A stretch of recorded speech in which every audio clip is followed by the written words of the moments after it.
Hello. Coming back on here today, so I'm wearing the same outfit and same hair and everything. But I wanted to do my October wrap up. Since there's only 5 books, it should be quick. I was really slumpy at the beginning of the month, so I pretty much got these 5 books in at the end of the month.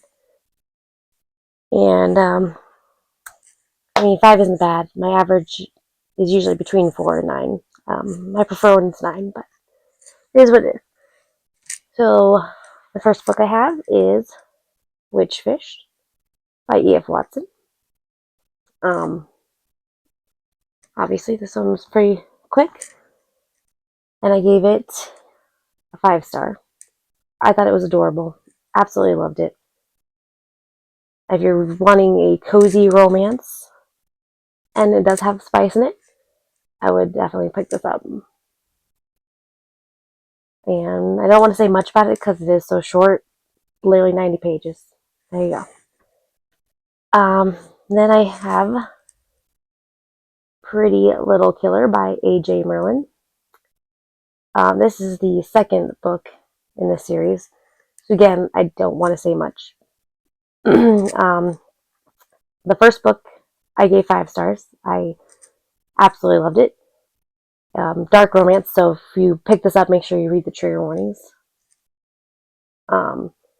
This one gets a little bit darker, so there's that. This one, I think I gave this one 4 stars because I wasn't expecting it to get that dark, and I don't know. I like dark romance, but I don't know if I liked where this one went. I am probably still going to read the next book, the third one. I think it's Pretty Little Monster, because I do want to see where the story goes. This is a series where it does follow the same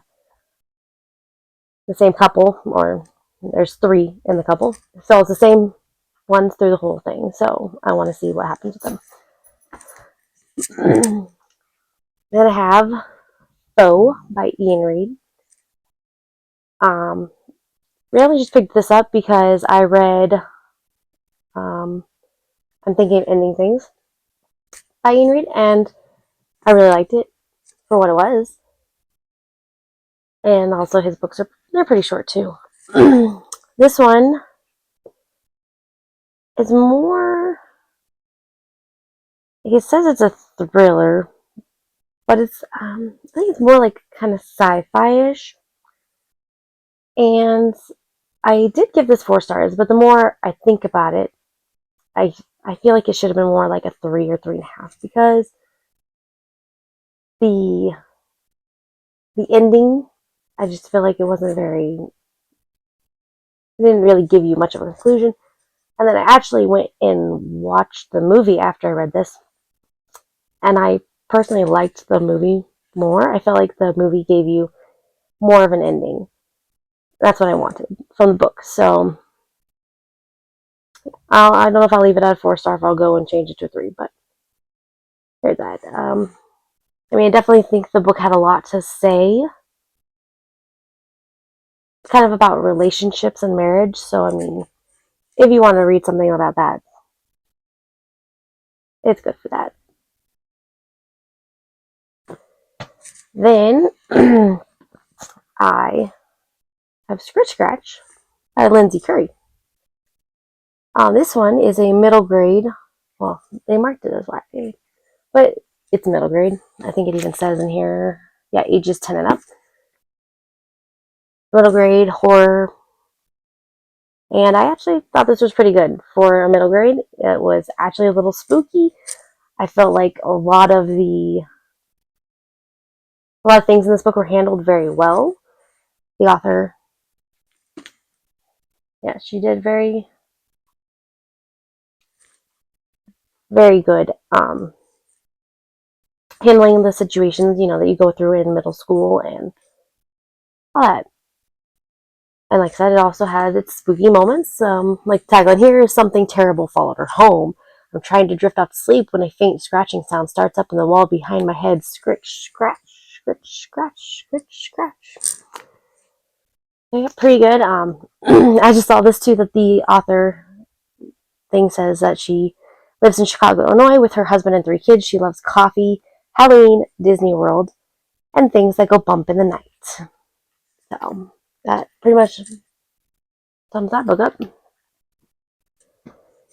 And then Vampires of El Norte by Isabel Canas, which this was one of my most anticipated reads, especially of the month, because I absolutely loved The Hacienda by Isabel Canas. However, I did give this book 4 stars, just because I love her writing and I love The Hacienda so much. But this book was definitely more of a 3.5 star, maybe even 3 star. I felt like there was so much that could have been done with this book. Like, there is vampires in it, but I feel like there could have been more done with the vampires. This book is advertised as a horror, marketed as a horror. This is not a horror. This is a romance with vampires. That's all I can say, really. So, if you go into this knowing that it's more of a romance, historical romance, then I'm pretty sure you would love it. If you go into it thinking it's horror, like me, you're not going to like it. I wanted more horror. So, that's my thoughts on that. And those are the only books I read this month. I didn't even read any ebooks. I didn't listen to any audiobooks. This is all. But thank you for watching. Bye-bye.